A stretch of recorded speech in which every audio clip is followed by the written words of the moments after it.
सन्माननीय विचारमंचाच्या समोरील आपण सर्व सन्माननीय परिवर्तनाच्या लढ्यात ज्या ज्या महामानवांनी महानायकांनी योगदान दिलं, ज्या शहीद जवानांनी आपल्या जीवाची बाजी लावून या महाभारतीचं रक्षण केलं, त्या तमाम शहीदांना अभिवादन करत महाराष्ट्राची सत्ता मत्ता आणि अस्मिता अबाधित ठेवण्यासाठी शिवसेनेचं रोप ज्यांनी लावलं त्या वंदनीय बाळासाहेबांना अभिवादन करत आणि शिवसेनेच्या त्या रोपाचा वटवृक्ष करत आज प्रसंगी जीव गेला तरी 72 पण मी स्वाभिमानाने आणि सन्मानाने महाराष्ट्रासाठी लढत राहील असं सांगणाऱ्या सन्माननीय पक्षप्रमुख उद्धव साहेबांच्या आदेशाने ही महाप्रबोधन यात्रा महाराष्ट्राच्या अंतिम पर्वामध्ये प्रवेश करत आहे। अंतिम पर्व या अर्थाने की आजची एक सभा इथे होईल, त्यानंतर 20 तारखेला एक सभा बीड जिल्ह्यामध्ये होईल आणि संपूर्ण ग्रामीण महाराष्ट्राची बीडची सभा समारोपाची असेल आणि त्यानंतर शेवटच्या 4 समारोपाच्या सभा या मुंबईमध्ये होतील।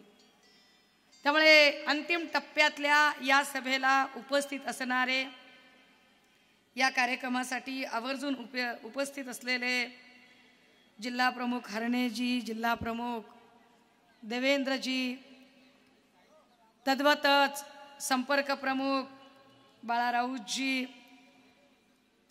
ज्यांनी सोलवटून काढणारं भाषण केलं ते प्रकाश भाऊ, मंचावर उपस्थित चळवळीतून आलेलं अजून एक व्यक्तिमत्व सुरेश भाऊ साखरेजी, मंचावर उपस्थित महिला संघटिका शिल्पाताई बोडखे, अनेक मान्यवर इथं उपस्थित आहेत। अर्थाम की दादा, मला वाटलं अजून कोण बोलतंय की आणि या सगळ्यांना मंचावर एकत्रित ज्यांनी आणण्याचा योग आणला असे या सभेचे आयोजक आयुष्यमान विशाल बरबटेजी, तद्वतच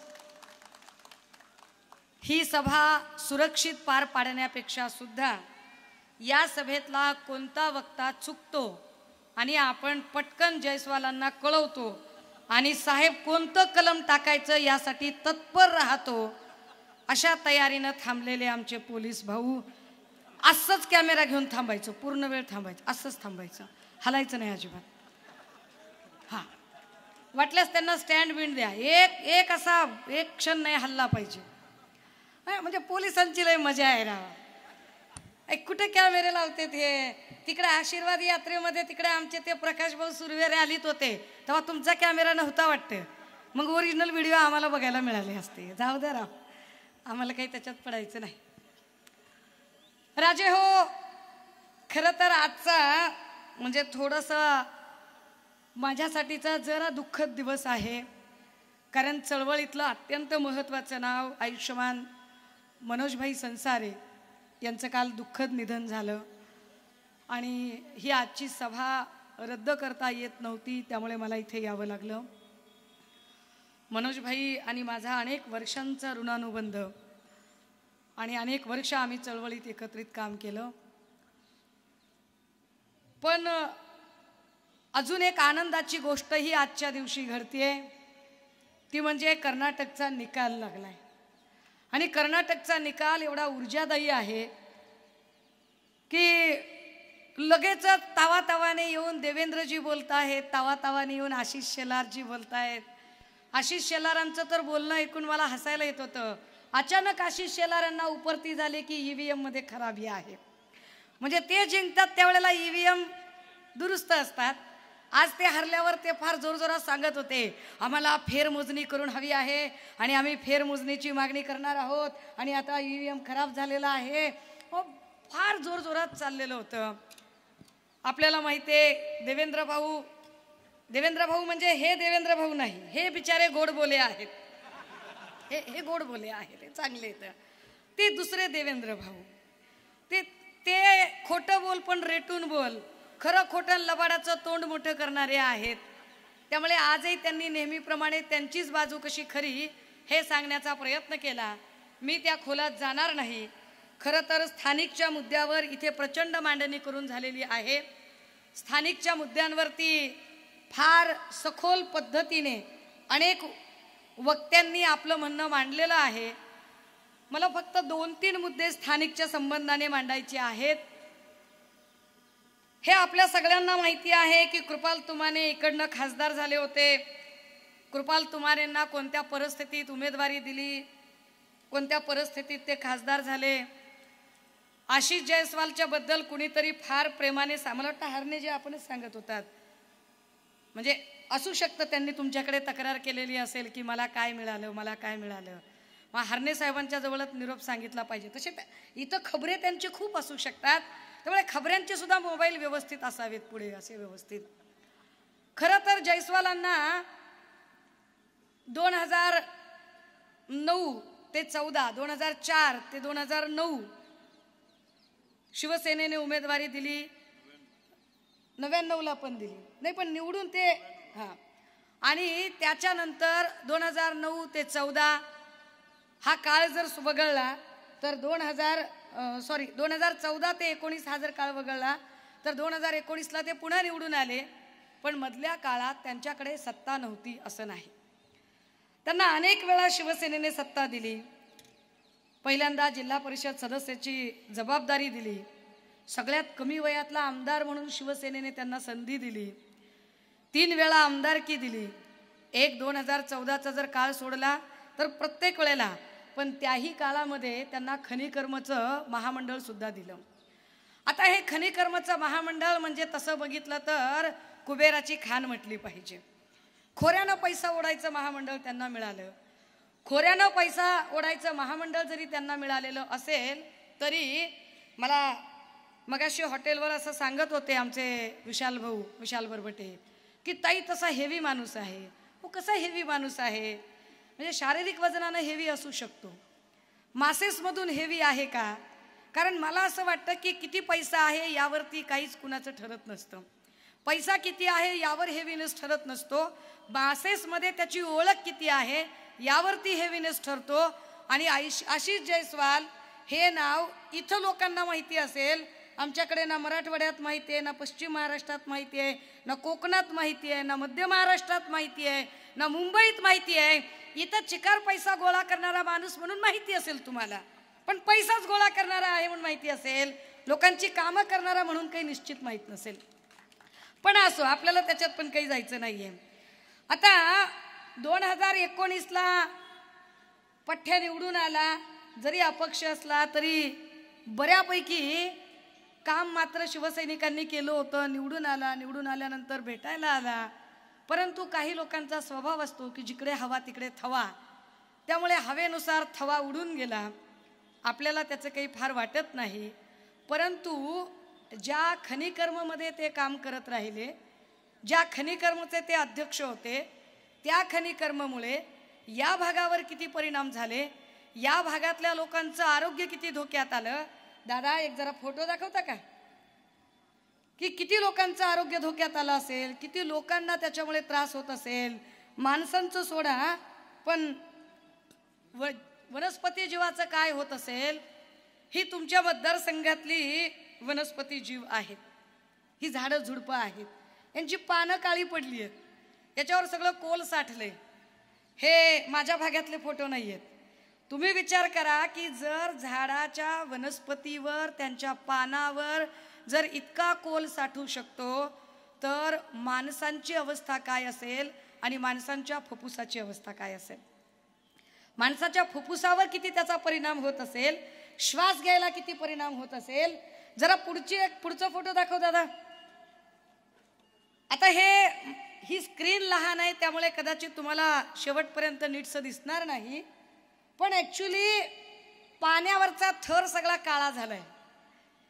तुम्ही पाणी पिता, माया हो, तुम्ही पाणी पिता. किती प्रदूषित पाणी पिता तुम्ही, तुमच्या जीवाशी खेळ करता. पैसा कुणाला मिळतोय? आशिष जयस्वालांना मिळतोय. आशिष जयस्वाल पाणी कुठलं पिणार? मिनरल वॉटरचं पाणी पिणार. आशिष जयस्वालच्या घरात ॲक्वा लावलेला असणार. आशिष जयस्वालकडे चिकार पैसा आहे, त्यामुळे त्याला हे पाणी पिण्याची गरज नाही. पण तुम्हाला मात्र हे पाणी प्यावं लागणार आहे. म्हणजे एक माणूस प्रत्यक्ष एखाद्याने शस्त्रास्त्र हातात घेऊन गळा कापला, खून केला तरच 302 लागतो असं नाही. हे सुद्धा एका अर्थाने या मतदारसंघातल्या लोकांचे बळी घेणं आहे, लोकांच्या जीवाशी खेळणं आहे. की एवढं प्रदूषित पाणी लोक कसं काय पिऊ शकतील बरं? काय पद्धतीचं घाणेरडं पाणी इथं लोकांनी प्यायचं? राहू दे दादा आता फोटो. जरा पुढचा अजून एक बातमी जरा दाखवता आली तर बघा. ही बातमी इंग्रजी मधली बातमी आहे, टाइम्स ऑफ ग्रुपची बातमी आहे. Coal washeries function despite centre notification in May 2020. Washed coal not needed at all thermal power plants. एक्सपर्टनी काही गोष्टी सांगितल्या आहेत कोल वॉशरीच्या संदर्भाने, परंतु याच्यातलं काहीच पाळलं जात नाही. माझ्याकडे काही बातम्यांचे कटिंग्ज आहेत ज्याच्यामध्ये म्हणजे how Coal washeries earn 30% profit. प्रत्येक गोष्टीमध्ये ते प्रॉफिट कसा कमवतात. 30% प्रॉफिट आशिष जयस्वालच्या खिशात कसा जातो. बरं, हे नुसत्या बातम्या नाही आहेत, तर या बातम्यांवरती नंतर इन्क्वायरी लागलेली आहे. या बातम्यांच्या नंतर मंत्रालयाकडून खास IAS अधिकाऱ्यांच्या चौकशी समित्या बसवल्या, पण पठ्ठ्याने त्याही समित्या मॅनेज केल्या. म्हणजे ही माणसं का तिकडे गेली त्याची कारणं तुम्हाला माहिती पाहिजेत. म्हणजे जी माणसं एरवी हिंदुत्वाचे नगारे पिटतात, मुळात ते हिंदुत्वासाठी गेले की कुठल्या कारणासाठी गेले, यांच्या काय काय चौकशा लागल्या होत्या त्या चौकशा आपल्याला माहिती असल्या पाहिजेत. 43,000 करोड कोल वॉशिंग स्कॅम, 43,000 कोटीचा, 4,300 नाही, 43,000 कोटीचा. अरे त्याच्या मागे किती शून्य असते ते पण आपल्याला कळत नाही. किती शून्य लिहायचे ते बी आपल्याला कळत नाही. आपण कसा तरी मोबाईलचा डाटा आपला मंथली मिळाला तर मिळाला तेवढ्यावर खुश. 43,000 crore coal washing scam. MSMC charged, पुढे सांगितलं, charged tender norms to suit only 6 companies. आता या कंपन्यांमध्ये पण पुन्हा आशिष जयस्वालची कंपनी येते. पण हा बिचारा हुशार आहे. जयस्वाल हुशार आहे कारण कंपन्यांमध्ये कागदोपत्री तसं नाव येत नाही. पण कागदोपत्री जरी कंपन्यांमध्ये नाव नसलं तरी प्रॉफिट घेणारे मात्र जयस्वालच आहेत. याच्या संबंधाने एक पत्र 23 फेब्रुवारी 2021 महाराष्ट्र शासनाने लिहिले आणि ज्या पत्रामध्ये सांगितलेले आहे की उपरोक्त अर्जासंबंधी, अर्ज काय आहे, महाराष्ट्र राज्य खनिकर्म महामंडळासाठी राखीव ठेवण्यात आलेल्या हळदा 3 तालुका ब्रह्मपुरी या वाळू गटाची चौकशी करण्यात यावी. काय केलं जयस्वालने 4 ठिकाणी रिझर्वेशन पाडून घेतले. 4 ठिकाणचे रिझर्वेशन पाडताना सांगितलं की गोरगरीब लोकांना वाळू द्यायची आहे, सरकारी प्रकल्पासाठी वाळू पाहिजे आहे, म्हणून हे वाळूचे ठेके किंवा हे वाळूचे गट आरक्षित करा. या वाळूच्या गटावर आम्ही काम करू, दुसऱ्यांनी काम करायचं नाही. परंतु त्या वाळूच्या गटांचं पुढे काय केलं, ना गरीबाला वाळू मिळाली ना दुसरीकडे कुठे. वाळू चढ्या भावाने वेगळ्याच ठिकाणी पोचवल्या गेल्या. महत्वाचं म्हणजे वाळू पोचवताना जे 4 वेगवेगळे गट होते त्या 4 वेगवेगळ्या गटांमध्ये ट्रॅक्टरने वाळूचा उपसा केला पाहिजे. उपसा केला JCB, उपसा केला डंपरने. प्रत्येक ट्रॅक्टरला एक रॉयल्टी भरावी लागते, प्रत्येक खेपेला रॉयल्टी द्यावी लागते. त्या एरियातनं रॉयल्टी जायला पाहिजे. पण ही रॉयल्टी न भरता 200 ट्रॅक्टर, तेच ट्रॅक्टर हळद्याला, तेच ट्रॅक्टर अनेर गावाला, तेच ट्रॅक्टर अजून पुढच्या गटाला, एकच यादी ट्रॅक्टरची 4 ठिकाणी आणि 3 ठिकाणची रॉयल्टी चुकून. त्या रॉयल्टीचा फायदा कुणाला? पुन्हा आशिष जयस्वालला. कोण फायदा करून देणार? तर देवेंद्र फडणवीस करून देणार. का देवेंद्र फडणवीसांनी करून द्यायचं? तर फडणवीस साहेब कधी काळी त्यांचे होते म्हणे क्लासमेट, बऱ्यापैकी ते त्यांना जुळवून घ्यायचे. मी काही त्याच्यात जास्त जाणार नाही खोलात, कारण मी खोलात गेले तर जरा जास्तच अवघडत जाईल. इथे जवळपास 50 मुद्द्यांची चौकशी, मी त्याच्यातले काही मुद्दे जरी वाचून दाखवायचे ठरवले तरी महाराष्ट्र राज्य खनिकर्म महामंडळाकडे सन 2019 माहे, जून, जुलै, ऑगस्ट आणि सप्टेंबर या 4 महिन्यांच्या कालावधी दरम्यान तसेच डिसेंबर 2020 पर्यंत शासन नमूद निर्णयाप्रमाणे मौजा, अनेर, नवरगाव, चिखलधोकडा, चिचगाव, हळदा 3, बोरधा, तालुका ब्रह्मपुरी, जिल्हा चंद्रपूर येथे सन 2019 माहे, जून, जुलै, ऑगस्ट आणि सप्टेंबर या वाळूघाटावरील प्रत्येकी 15 दिवसाचे यानुसार 4 महिन्याच्या कालावधी दरम्यान घेण्यात आलेले सीसीटीव्ही फुटेजच्या सीडी प्रत उपलब्धतेबाबत शहानिशा करावी. नुसतं लोक बोलून थकली नाही, लोकांनी वाळू उपसा होत असतानाचे सीसीटीव्हीची फुटेज काढले, ते फुटेज तपासायला दिले. परंतु फडणवीस साहेबांनी बऱ्यापैकी जयस्वालांना सांभाळून घेतलं. अनेक मुद्दे आहेत. महाराष्ट्र राज्य खनिज कर्म महामंडळ तर्फे सन 2019 माहे, जून, जुलै, ऑगस्ट आणि सप्टेंबर महिन्याच्या कालावधी मौजा, अहेर, नवरगाव, चिचगाव, हळदा 3, बोरधा, तालुका ब्रह्मपुरी, जिल्हा चंद्रपूर या 4ही वाळूघाटावर रेती साठा ट्रेडिंग लायसन्ससाठी अधिकृत करण्यात आलेल्या कर्मचारी अधिकाऱ्यांच्या नावाची आदेशाबाबतची स्पष्ट चौकशी व्हावी. नाही झाली चौकशी. मी हे वाचून दाखवायला लागले तर अख्खा सभेचा वेळ याच्यातच जाईल.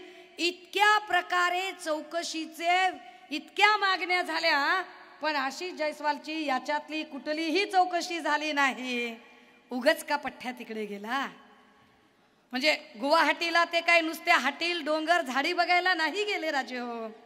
ते गुवाहाटीला गेले तर हे सगळे रेतीचे ठेके कुणी तपासले नाही पाहिजे, कुणी खनिकर्माबद्दल बोललं नाही पाहिजे, कुणी वाढत्या प्रदूषणाबद्दल नाही बोललं पाहिजे, कुणी कोल इंडस्ट्रीबद्दल नाही बोललं पाहिजे. किती वेगवेगळ्या पद्धतीने राखीव करून घ्याव्या गोष्टी.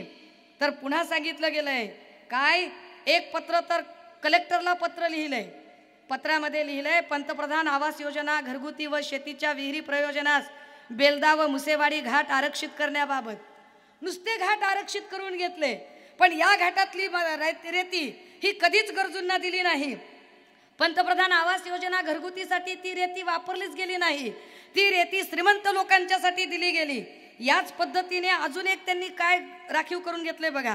पंतप्रधान आवास योजना घरगुती व शेतातील विहिरीच्या प्रयोजनास पिंपळा व सिहोरा घाट आरक्षित करण्याबाबत. पुन्हा अजून काय सांगितलंय, नागपूर विभागात वाळू धोरणाची प्रभावी अंमलबजावणी, वाळूचे अवैध उत्खनन. वरवर वाचताना असं वाटतंय की आशिष जयस्वाल किती गरिबांचा कैवारी असेल, परंतु असे प्रत्येक पत्र कलेक्टर आणि या लोकांना देऊन त्या ठिकाणचे वाळूघाट आरक्षित करून घेतले आणि त्याचे सगळे टेंडरचे अधिकार स्वतःकडे ठेवले आणि त्या ठिकाणावरून पैसा कमवला. या सगळ्यांच्या मध्ये पूर्व विदर्भातील घरकुल धारकांना शासन धोरणाप्रमाणे रेती मिळणे, शासकीय प्रकल्पासाठी रेती उपलब्ध करणे, मध्य प्रदेश राज्यातून अवैधपणे वाहन होण्याच्या रेतीवर प्रतिबंध घालणे, या सगळ्यांच्यासाठी आढावा सभा आणि चौकशी याची ही मागणी. म्हणजे जयस्वालच्या या सगळ्या प्रकरणांची चौकशी करायची ठरली होती. चौकशी सुरू झाली होती. बावनकुळे साहेब आणि खाली विभागीय आयुक्त कार्यालय नागपूर, मला वाटते सुधाकर तेलंग उपायुक्त महसूल यांचा सही शिक्का आहे. एवढं सगळं असून याच्यातलं काहीच नंतर सिद्ध झालं नाही. सगळ्या चौकशा जैसे थे ज्यों का त्यों, गुवाहाटी गेलं की सगळं संपलं, विषय नाही काय. म्हणजे तिकडं जर आमचे शहाजी बापू म्हणत असतील काय हाटील, काय डोंगर, काय झाडी, तर इकडं हे पठ्ठ्या काय म्हणते, काय रेती, काय कोल, काय वॉश, काय कंपनी, हा सगळं कसं ओके आहे म्हणतात. ते त्यांच्या परीनं चालू आहे. राजे हो, याच्यात इतक्या काही चौकशा आहेत म्हणजे हे वाचून वाचून थकून जाईल माणूस. इतके सगळे ह्या सगळ्या काय म्हणता येईल त्याला अवैध व्यवहार आशिष जयस्वालचे आहेत. मुद्दा असा आहे की याच्या विरोधात आवाज का उठत नाही. आवाज उठत नाहीये कारण फडणवीस साहेबांच्या सोबत असणारी त्यांची मैत्री त्यांना प्रत्येक वेळेला वाचवते आणि या सगळ्यांची चौकशी आमचे स्वच्छता दूत असणारे किरीट सोमय्याजी अजिबात करण्याची मागणी करत नाही. म्हणजे जे किरीट सोमय्या एरवी एकच गोष्ट तुंतुन की परबांचं असं परबांचं तसं हेच तुंतुन लावून धरतात, त्या किरीट सोमय्यांना आम्ही शिंदे गटातल्या 40च्या 40 आमदारांची एक एक एक एक प्रकरण दाखवत राहतो, पण त्या प्रकरणाबद्दल ते काहीच बोलायला तयार होत नाहीत, त्याच्यावरती ते चकार शब्द काढत नाहीत.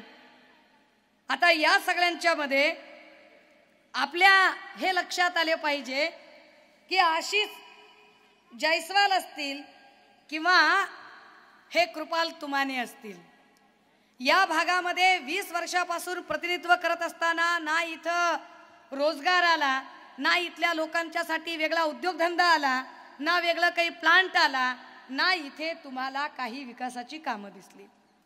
आता या सगळ्यांमध्ये कुठेतरी बदल व्हावा आणि तो बदल करण्यासाठी नव्याने शिवसेना उद्धव बाळासाहेब ठाकरे कटिबद्ध आहे. पण ही कटिबद्धता दाखवत असताना आम्ही वारंवार असं सांगतोय की महाप्रबोधन यात्रा ही निव्वळ सत्ता प्राप्तीसाठी कतई नाही. महाप्रबोधन यात्रा आम्ही करत आहोत ती लोकांचे प्रश्न मांडण्यासाठी. महाप्रबोधन यात्रा आम्ही करत आहोत ती भाजपाने ज्या जाती धर्माच्या भिंती उभ्या केलेल्या आहेत, जे द्वेषमूलक राजकारण सुरू झालेलं आहे, जे अत्यंत एकमेकांच्या बद्दल असुरक्षिततेचं वातावरण भाजपाकडून तयार झालेलं आहे आणि त्याच वेळेला वेगवेगळे विकासाचे प्रश्न मात्र बाजूला पडलेले आहेत. ते लोकांचे नेमके प्रश्न काय या प्रश्नांवरती बोलण्यासाठी म्हणून आम्ही महाप्रबोधन यात्रेच्या निमित्ताने आपल्या सगळ्यांशी संवाद साधतोय. कारण आपली अडचण अशी आहे कि मन की बात तो वो बहुत कर रहे हैं पर जन की बात ही नहीं सुन रहे हैं. अभी वो मन की बात कितनी सुनेंगे, कितने हम सुनेंगे उनके मन की बात. तो चलिए जरा जन की बात करते हैं. महाप्रबोधन यात्रेने ठरवलं की जन की बात झाली पाहिजे, आधी जरा त्यांची मन की बात ऐकू आणि मग जन की बात करू. दादा जरा मन की बात जरा दाखवा, काय म्हणतायत हे साहेब कि यांची मन की बात जरा. कि अगर हम चुन करके आएंगे तो 100 दिन में महंगाई कम करेंगे. कहा था ना, झूम करता येईल का? कहा था ना. डीजल का क्या हुआ,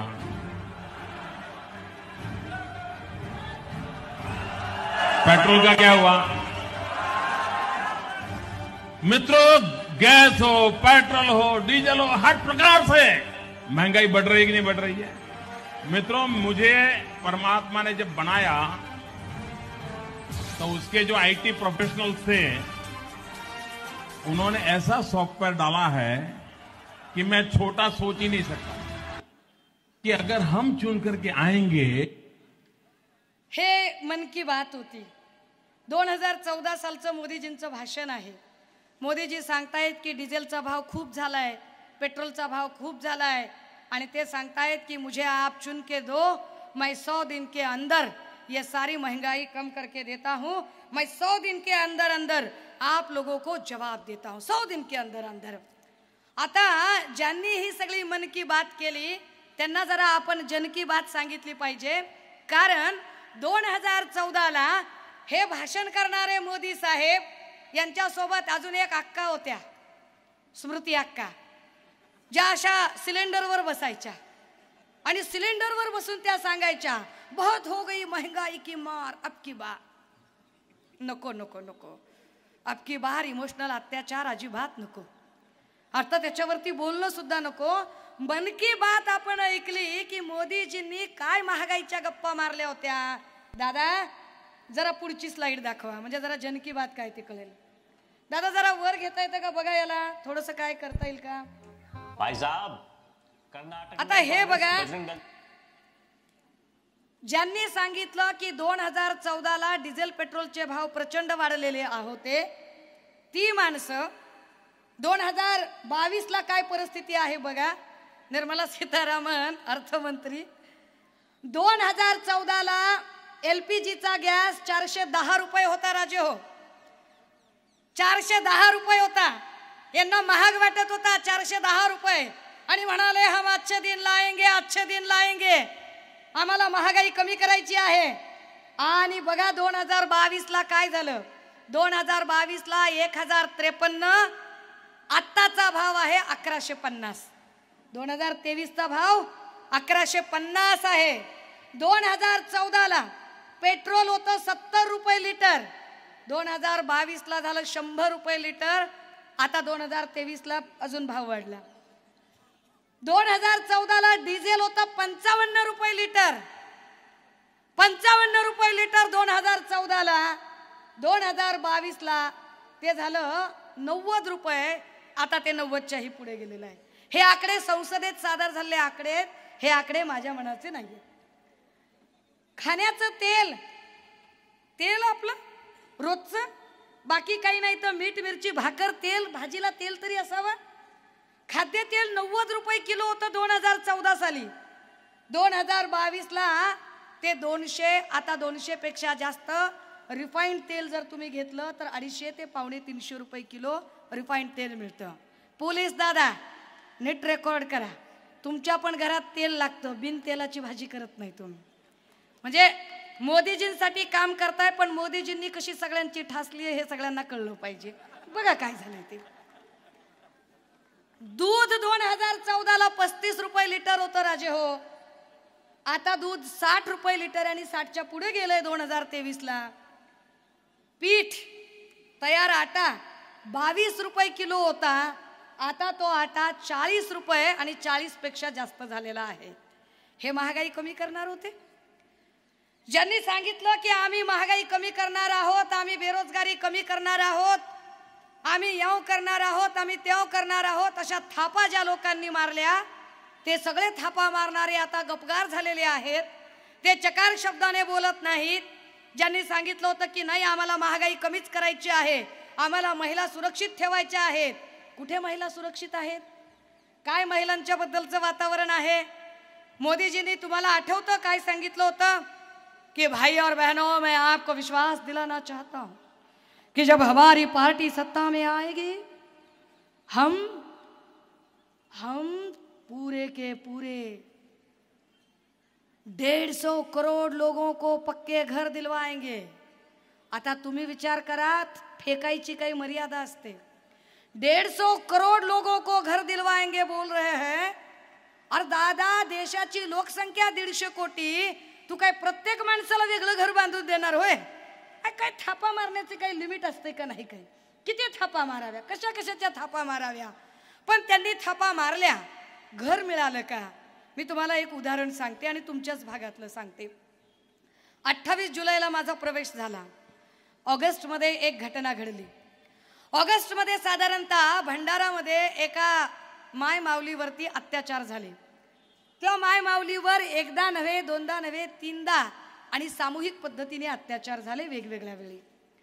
हे अत्याचार झाले म्हणून पक्षप्रमुखांनी सांगितलं की जा त्या माऊलीची भेट घ्या, तिच्या तब्येतीचं बघा, सरकारनं काही दिलं असेल तर ठीक, नाही तर आपल्या पक्षाच्या वतीनं त्यांना मदत जाहीर करा. आम्ही गेलो, पण नागपूरच्याच रुग्णालयामध्ये तिला आणलेलं होतं म्हणून आम्ही नागपूरमध्ये पोहोचलो. भाजपचे लोक काही आम्हाला तिला भेटायला जाऊच देत नव्हते. आम्ही म्हटलं आम्हाला भेटू देऊ नका, नातेवाईकांना बाहेर पाठवा. ते नातेवाईकांनाही बाहेर पाठवत नव्हते. म्हटलं नातेवाईकांनाही बाहेर पाठवू नका, आम्हालाही आत जाऊ देऊ नका. असं करा बाबा की तुम्हीच घेऊन जा, तुमच्या हातानं ही मदत द्या, पण त्या माय माऊलीला मदत द्या. भाजपच्या लोकांनी तेही ऐकलं नाही. हे असले कॅमेरेवाले पोलिस तिथं बी होते. हे कॅमेरेवाले पोलिस, त्यांना हे माहित नाही बिचारीला, म्हणजे वर्दी असली तरी माणसंच असतात ना, माणसंच असतात ती. पण एक ड्युटीसाठी वर्दी घातली म्हणून काय झालं, माणूस की विसरतात काय? त्यांच्या हे लक्षात येईना की अरे आपल्याच आया बहिणीसारखी ही पण बिचारी आहे आणि तिच्यावर अत्याचार झाले. म्हटलं आमच्याकडून ते काहीच मदत देऊ देत नाहीयेत म्हणून आम्ही महासंचालकांच्या ऑफिसला गेलो. मी होते, आमदार आमच्या सोबत, काही अजून महिला उपनेत्या होत्या. आम्ही महासंचालकांच्या ऑफिसला जाऊन बसलो आणि त्यांना म्हटलं अहो आमची मदत नाही घ्यायची, नका घेऊ, सरकारी मदत त्या माऊलीला का देत नाही? ते म्हणाले ताई सरकारी मदत आम्ही द्यायची आहे, पण कुणाला द्यावी? सरकारी मदत हे पीडितेच्या अकाउंटला जमा करायची असते. म्हटलं करा जमा. ते म्हणाले पीडिता इतकी गरीब आहे की तिचं बँक अकाउंटच नाही. मग काढा बँक अकाउंट. ते म्हणाले बँक अकाउंट काढायला अडचण आहे. काय अडचण आहे बँक अकाउंट काढायला? बघा बरं का मोदीजींच्या थापा बघा. बँक अकाउंट काढायला काय अडचण आहे म्हणून आम्ही तिच्या गावापर्यंत गेलो, लाखनीच्या पलीकडे. घटना अशी घडली होती की ती घरातनं छोटीशी काहीतरी कुरबुर झाली म्हणून घराच्या बाहेर पडली. तिला भूक लागली होती. ती घराच्या बाहेर पडली. भूक लागली म्हणून रस्त्यावर थांबलेली. अशा वेळेला एका टेम्पो चालकाने तिला टेम्पोत जबरदस्ती ओढलं. शेतात 3 लोकांनी तिच्यावर अत्याचार केले आणि तिला बेशुद्ध अवस्थेत लाखणीच्या पुलाखाली आणून टाकलं. लाखणीच्या पुलाखाली ती पोलिसांना सापडली. पेट्रोल ड्युटीमध्ये पोलिसांनी उचललं, नजीकच्या पोलीस स्टेशनला नेलं, पण पोलिसांचा स्टाफ अपुरा होता. बाजूला अजून एक सर्पदंशाची केस घडली. पोलीस त्या सर्पदंशाच्या केसच्या चौकशीसाठी गेले. या माऊलीजवळ पोलीस स्टेशनमध्ये कोणीच नव्हतं. ती शुद्धीवर आली. तिला भूक लागली होती. अर्धी भाकरी तरी मिळावी म्हणून ती अक्षरशः चालण्याचं त्राण नसताना अगदी खिरडत गेल्यासारखी ती एका हॉटेलच्या गेटवर गेली. कुणीतरी खायला देईल का, येता जाता जाणारी माणसं खाऊ घालतील का म्हणून. आतनं दारू पिलेली 3 माणसं बाहेर पडली. पुन्हा एकदा त्या माऊलीला उचललं. पुन्हा एकदा तिच्यावर अनन्वित अत्याचार झाले. अत्यंत वाईट परिस्थितीमध्ये तिची हालत करून सोडली. तिचं बँक अकाउंट का नाही म्हणून आम्ही तिच्या गावापर्यंत गेलो. गावातले लोक म्हणाले, ताई बँक अकाउंटसाठी तिचे काही पुरावे लागतील. म्हटलं काय पुरावा?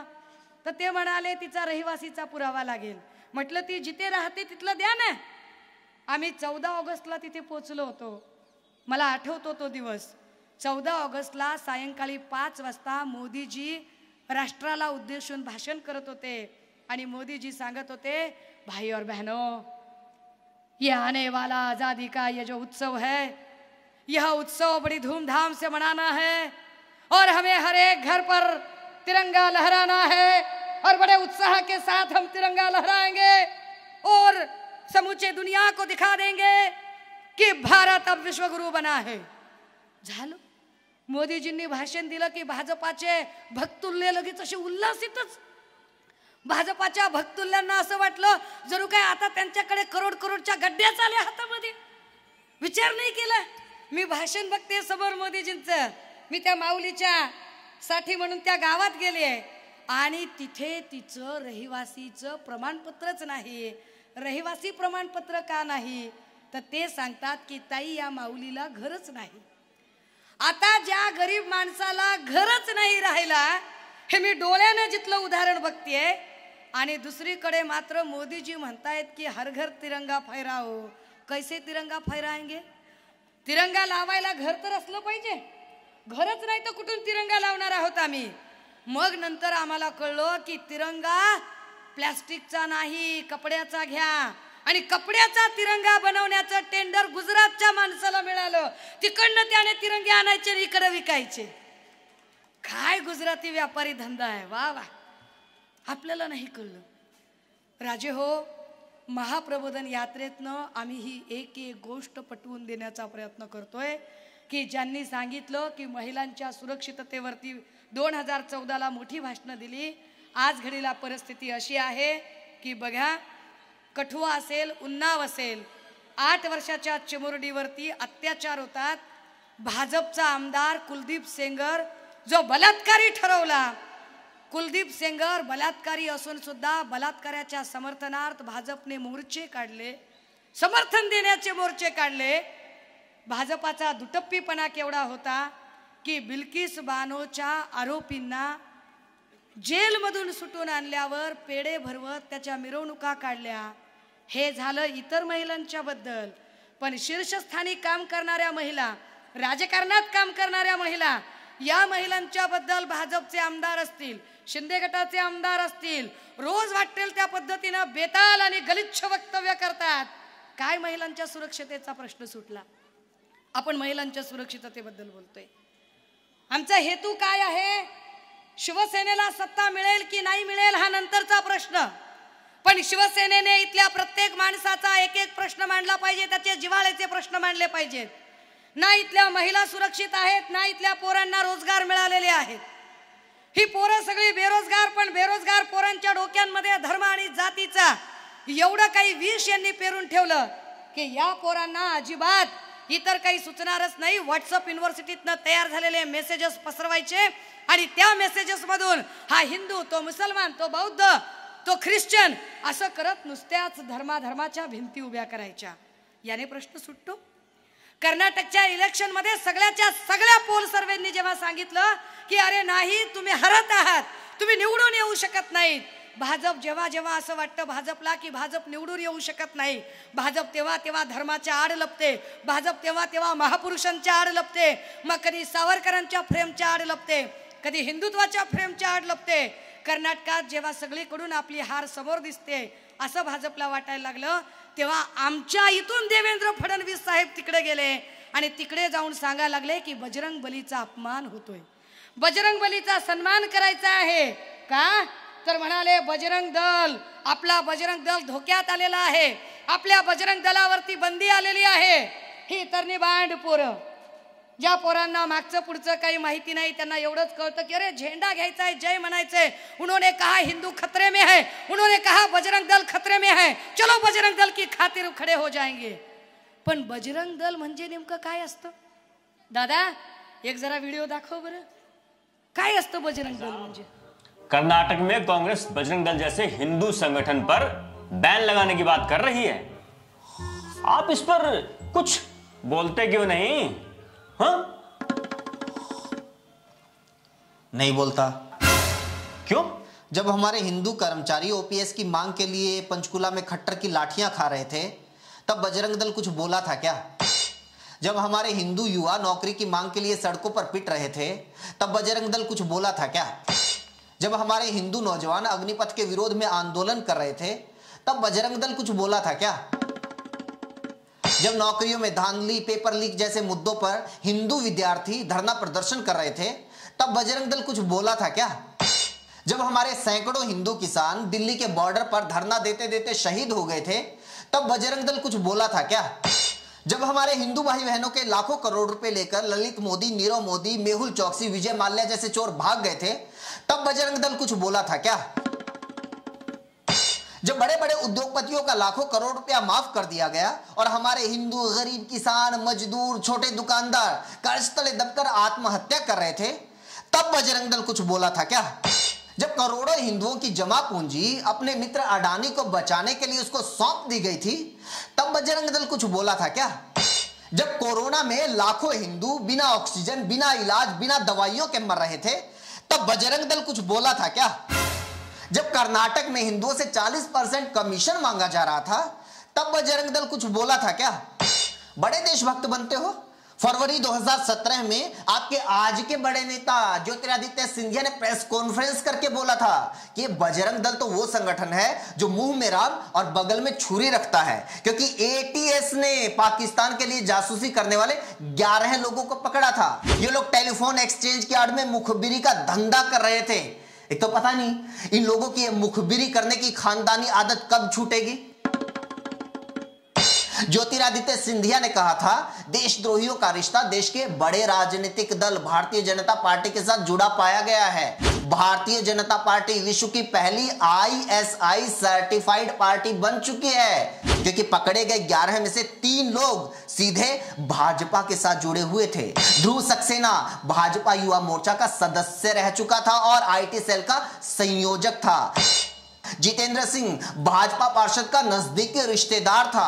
और तीसरा आदमी बलराम सिंह बजरंग दल का सदस्य था और जासूसी गिरोह का मास्टरमाइंड था. बता, तब देश के साथ इतनी बड़ी गद्दारी हो रही थी, बजरंग दल कुछ बोला था क्या?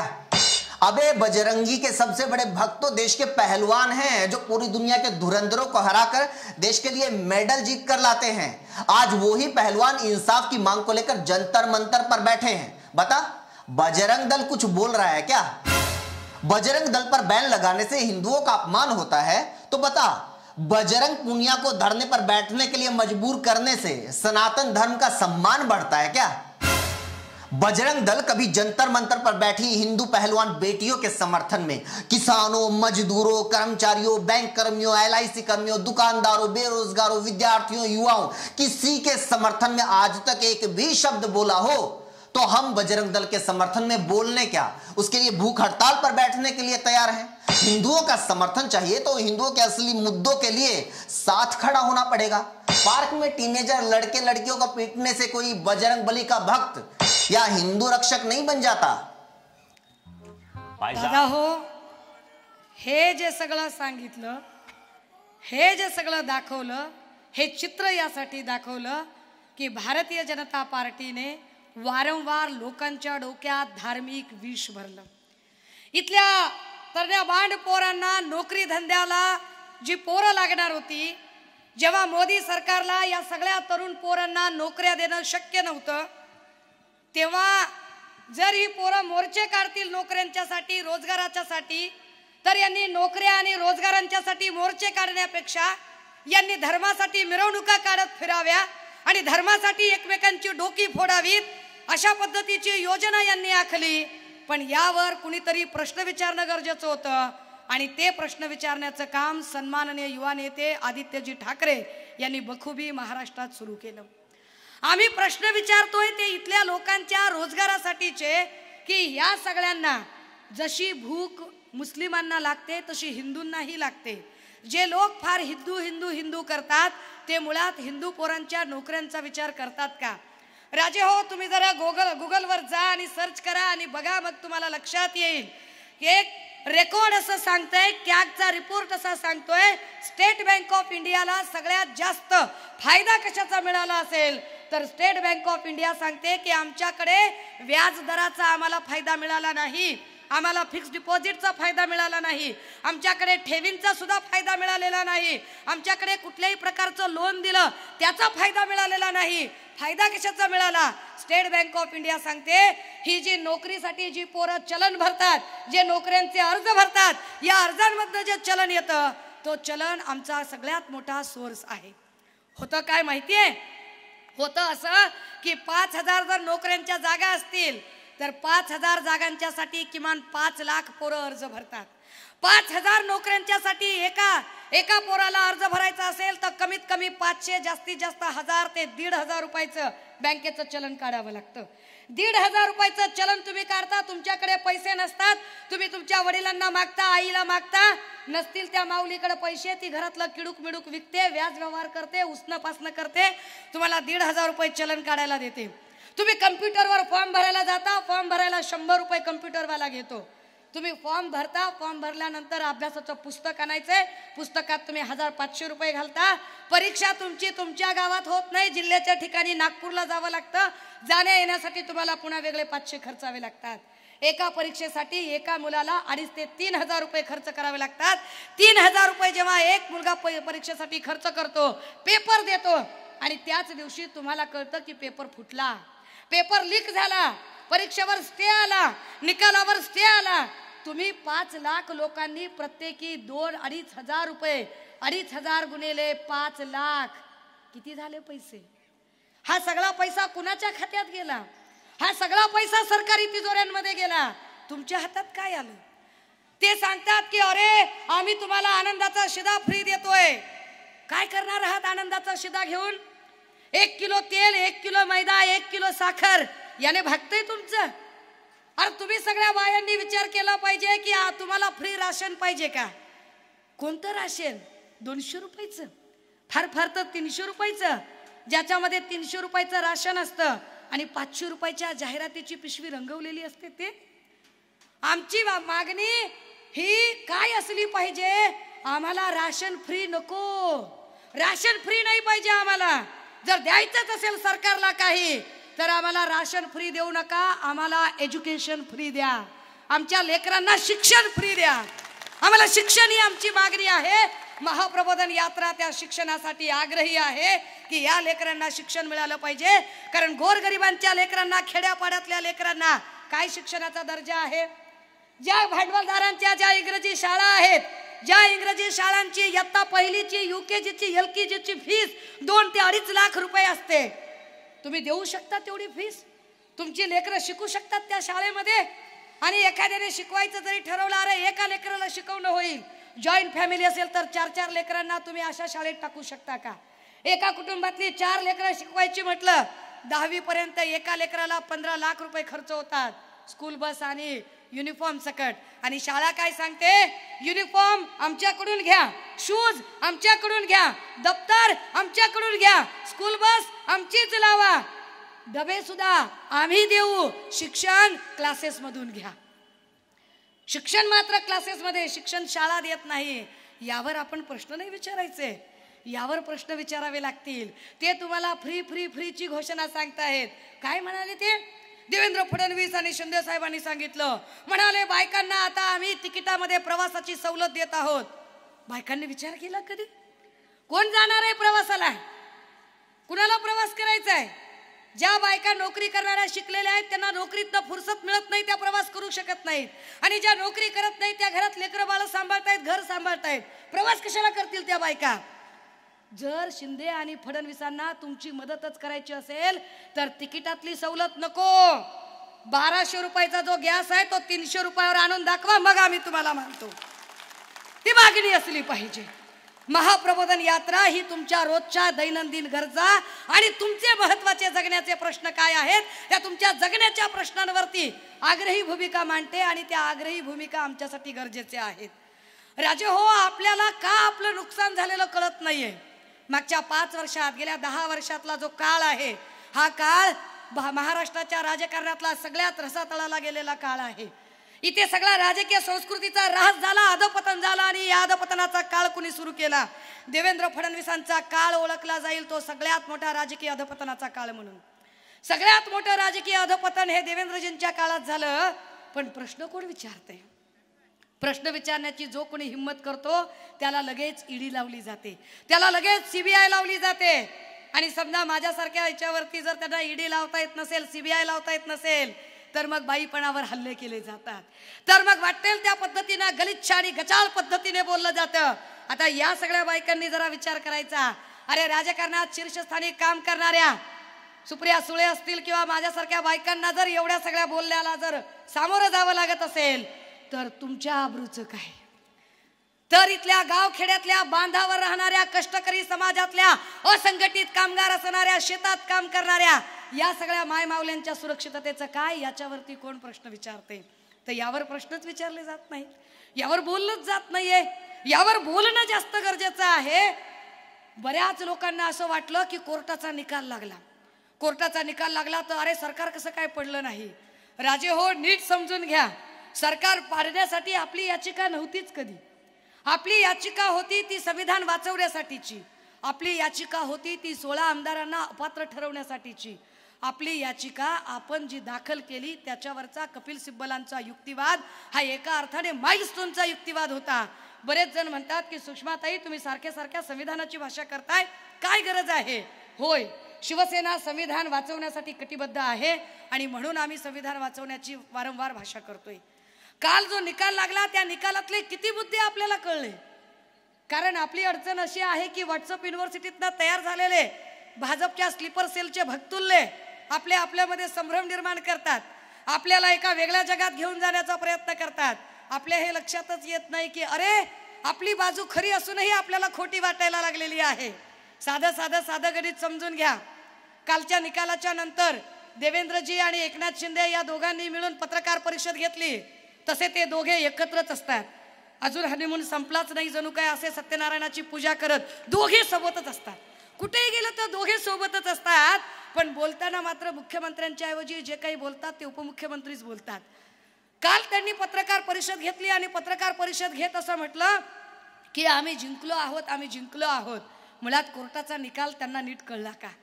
ते म्हणाले की आम्ही खरे नैतिक आहोत. राजे हो, तुम्हाला निकाल कळला पाहिजे. ज्या क्षणी तुम्हाला निकाल कळेल त्या क्षणी हे लोक किती कपटी आहेत, कारस्थानी आहेत आणि षडयंत्रकारी आहेत हे लक्षात येईल. सन्माननीय न्यायालयाने 5 मोठी निरीक्षणं नोंदवली. त्या 5 निरीक्षणामध्ये एक महत्वाचं निरीक्षण असं नोंदवलं. सन्माननीय न्यायालयाने सांगितलं की शिंदे कधीही शिवसेनेवर पक्ष माझाच आहे हा दावा करू शकत नाही. फार मोठं निरीक्षण होतं. म्हणजे शिवसेना ही मूळ ज्यांनी शिवसेना घडवली वाढवली त्यांची शिवसेना आहे. अर्थात शिवसेना ही उद्धव ठाकरे यांची आहे हे सन्माननीय न्यायालयाने मान्य केले. न्यायालयाने दुसरं निरीक्षण नोंदवलं होतं जे फार महत्वाचं होतं. न्यायालयाने सांगितलं की भरत गोगावलेंचा व्हीप बेकायदेशीर आहे. व्हीप म्हणजे काय ते पहिल्यांदा गावखेड्यातल्या लोकांना कळलं पाहिजे. व्हीप म्हणजे काय असतो? व्हीप म्हणजे आदेश काढणारा माणूस, ज्याला प्रतोदही म्हटलं जातं. की जर सभागृहात कधी काही प्रश्न निर्माण झाले आणि त्या प्रश्नांवरती बाजूने किंवा विरोधात मतदान करायचे असेल तर पक्षाचा एक नेता ठरवला जातो, एक व्हीप ठरवला जातो, तो आदेश काढतो आणि तो सांगतो या बाजूने मतदान करा, त्याच बाजूने सगळ्यांनी मतदान करावे लागते. त्याच्या विरोधात जर मतदान केले तर मात्र त्या लोकांची सदस्यता रद्द होते. यांनी घाईघाईने यांचा गटनेता निवडला, यांचा व्हीप निवडला. शिंदे साहेबांनी व्हीप निवडला तो भरत गोगावले. निवडला कुठून? गुवाहाटीतून निवडलेल्या व्हीपला सन्माननीय न्यायालयाने सांगितलं की हा बेकायदेशीर व्हीप आहे. आता तुम्ही विचार करा राजे हो, की जर नेमलेला व्हीपच बेकायदेशीर असेल, जो माणूस नेमलाय तोच बेकायदेशीर आहे, तर त्याने जो आदेश काढला की अध्यक्ष निवडीसाठी तुम्ही नार्वेकरांना मतदान करा, किंवा त्याने जो आदेश काढला की बहुमत दर्शक ठरावात तुम्ही शिंदे साहेबांच्या बाजूने मतदान करा, तो आदेशही बेकायदेशीर आहे. जर तो आदेश बेकायदेशीर आहे तर त्या आदेशाला मानून ज्यांनी वोटिंग केली, ज्या आमदारांनी, ती वोटिंग बेकायदेशीर आहे. जर ती वोटिंग बेकायदेशीर आहे तर त्या वोटिंगने जे बहुमत सिद्ध करून जे शिंदे साहेबांचं सरकार उभं राहिलं ते सरकारही बेकायदेशीर आहे. जे आदित्य साहेब सांगत आहेत की हे सरकार घटनाबाह्य आहे, हे सरकार बेकायदेशीर आहे, आता या बेकायदेशीर सरकारने गेल्या 8-9 महिन्यामध्ये गुलाल बुक्क्यासारखा जो पैसा उधळला, जो गोरगरीब लोकांच्या कष्टाचा पैसा आहे, या पैशाचा हिशोब कोण देणार? या पैशाच्या हिशोबावर कोण बोलणार? ते प्रश्न विचारण्यासाठी तयार राहावं लागेल.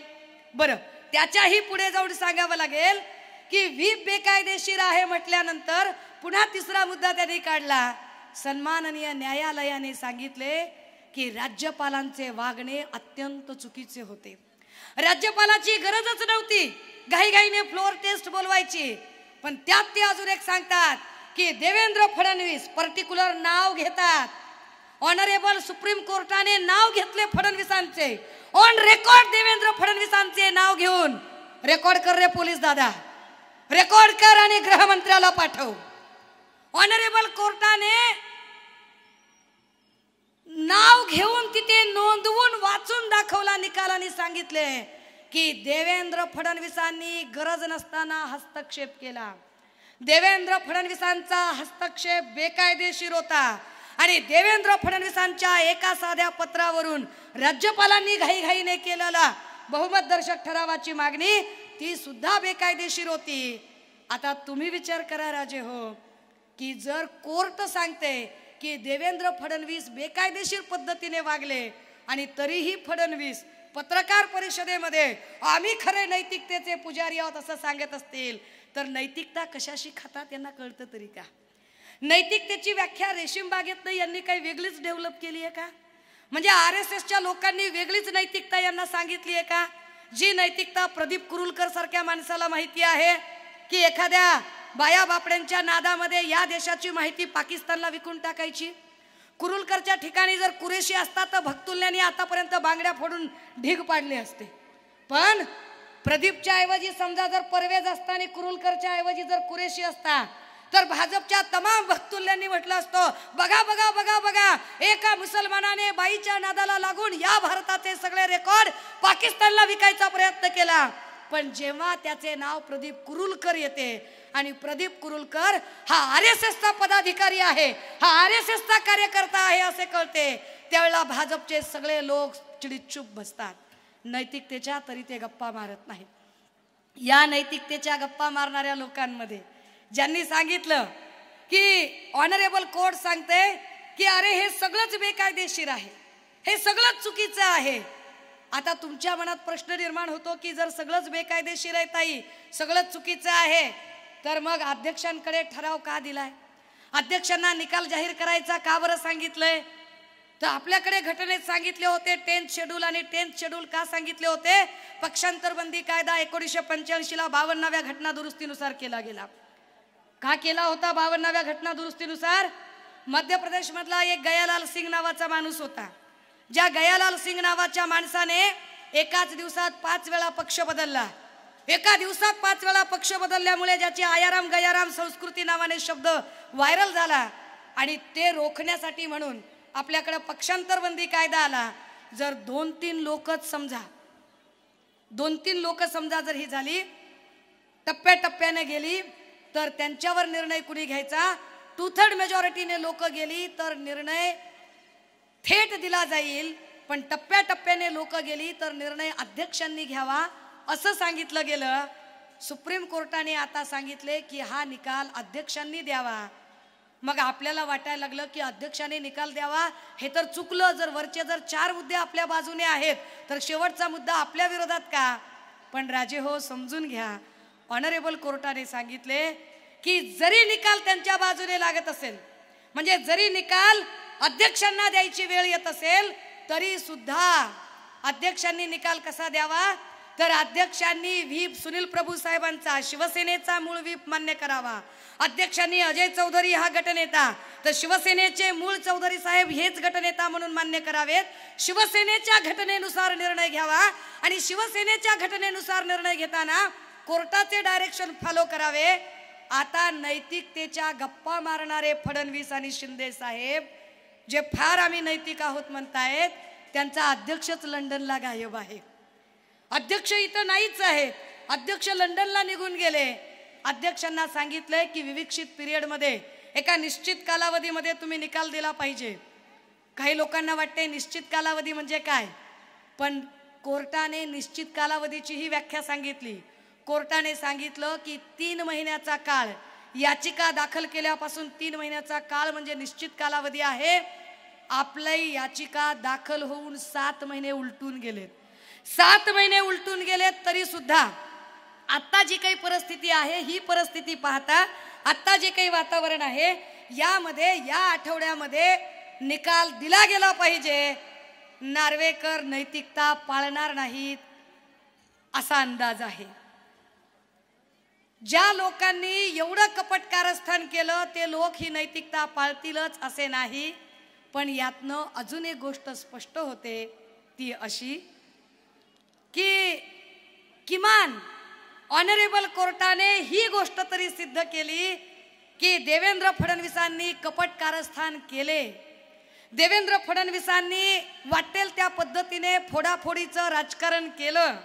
राज्यपालांनी या कपट कारस्थानाला मदत केली. हा पक्ष ओढून ताणून कितीही शिंदे साहेब म्हणाले की पक्ष आमचाच आहे, तरी सुद्धा पक्ष शिंदेचा नाही, यावर ऑनरेबल कोर्टाने शिक्कामोर्तब केलं. आता राहिला प्रश्न, 5-6 महिने वेळ घेतील का? घेऊ दे. किमान आपण असा विचार करूया की या 5-6 महिन्यात किमान आपण सत्य होतो, आपली बाजू सत्याची होती, ही तरी राज्यभरात आपल्याला मांडता आली पाहिजे. तर आता भाजपच्या भक्तुल्यांनी एक नवी गोष्ट सुरू केली. काय सुरू केली नवी गोष्ट? त्यात ते असं सांगत आहेत की उद्धव ठाकरे साहेबांनी राजीनामा देणे चुकले.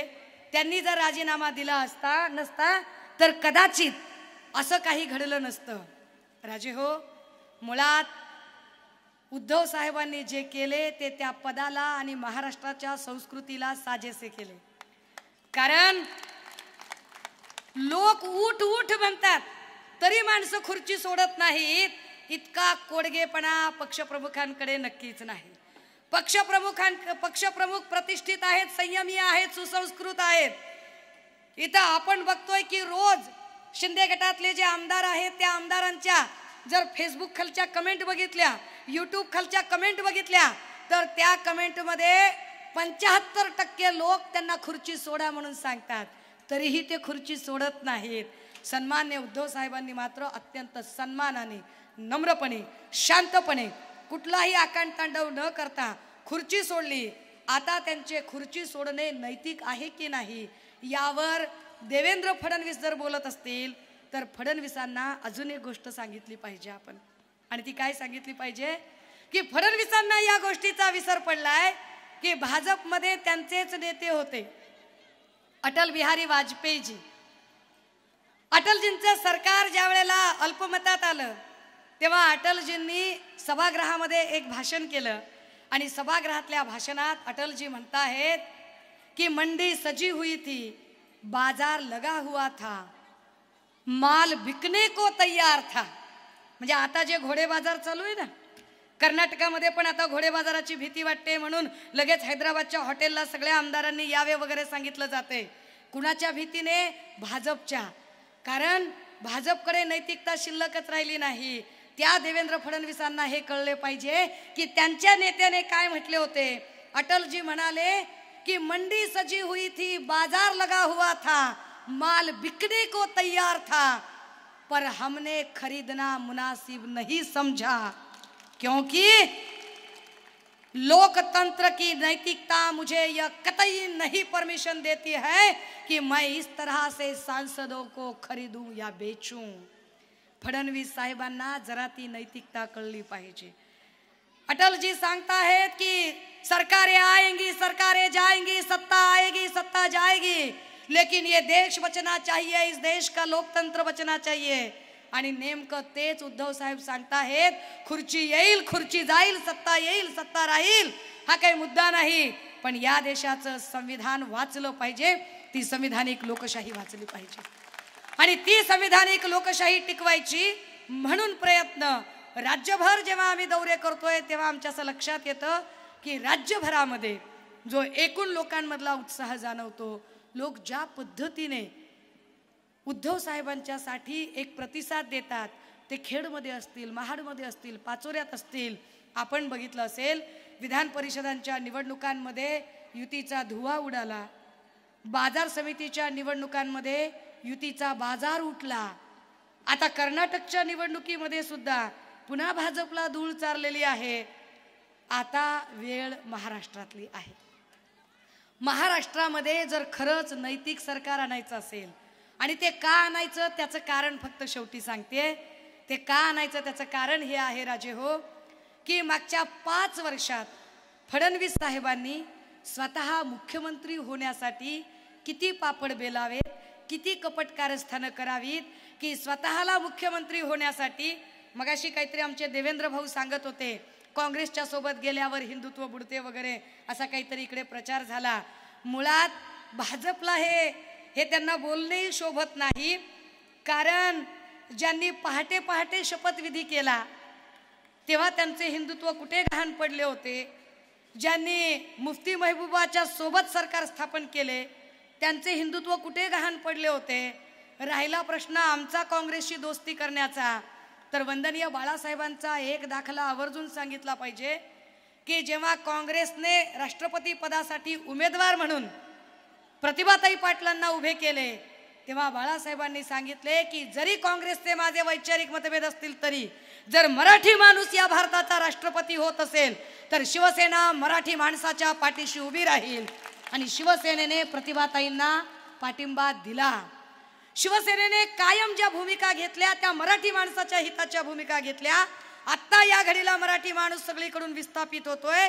राजे हो, इतक्या वेळा सरकार आपल्याकडचं पडतंय राहतंय, रोज नवा मुहूर्त निघतो. होतं काय? त्यामुळे राजकीय अस्थिरता जेवढी वाढत चालली आहे तेवढी लोकांच्या मनामध्ये एक वेगळी भावना वाढत चालली आहे. राजकीय अस्थिरता वाढली की उद्योजकांना वेळ झाला. राजकीय अस्थिरता वाढली की उद्योजक गुंतवणूक करत नाहीत. उद्योजकांनी गुंतवणूक नाही केली तर उद्योग राहत नाही. आज घडीला जाणीवपूर्वक महाराष्ट्राचं राजकारण अस्थिर करून महाराष्ट्रातले उद्योग गुजरातला पळवण्याचा जो काही चंग बांधलेला आहे ते थांबवायचं असेल तर इथे महाराष्ट्रामध्ये स्थिर सरकार देण्याची आपली जबाबदारी आहे. आजच्या या दिवशी विशाल बरबटे आणि त्यांच्या सगळ्या सहकाऱ्यांनी जी ही सभा आयोजित केली, ज्या सभेला तब्बल 5 वाजल्यापासून लोक तुम्ही जमा करून ठेवले आणि साहजिक आहे की 4 ते 5 तास लोकांचा थांबण्याचा स्टॅमिना असूच शकत नाही. परंतु तरीही एवढ्या सगळ्या परिस्थितीत एक आमदार गायब झाल्यावर, एक खासदार गायब झाल्यावर पुन्हा एकदा नव्याने ही सगळी टीम शिवसेनेचा पुन्हा हा बालेकिल्ला बांधत आहे, उभी राहत आहे. ते उभं राहणं हे इथल्या संविधानिक लोकशाहीसाठी, महाराष्ट्राच्या स्थिरतेसाठी, महाराष्ट्रातल्या उद्योगधंद्यासाठी, महाराष्ट्रातल्या बेरोजगारांच्या रोजगाराच्यासाठी गरजेचं आहे. आपण सगळेच जण ह्या बाबीला समजून घ्याल आणि शिवसेना उद्धव बाळासाहेब ठाकरे पक्षाच्या पाठीशी उभे राहाल. येणाऱ्या काळात पुन्हा नव्या काही मुद्द्यांना घेऊन आपल्यासोबत चर्चा करायला आवडेलच. तुर्तास सगळ्यांना धन्यवाद देते. आपल्या सगळ्यांना या सगळ्या निमित्ताने विशाल बरबटे आणि त्यांच्या सगळ्या टीमचं मनपूर्वक अभिनंदन करते. थांबते, रजा घेते. जय महाराष्ट्र.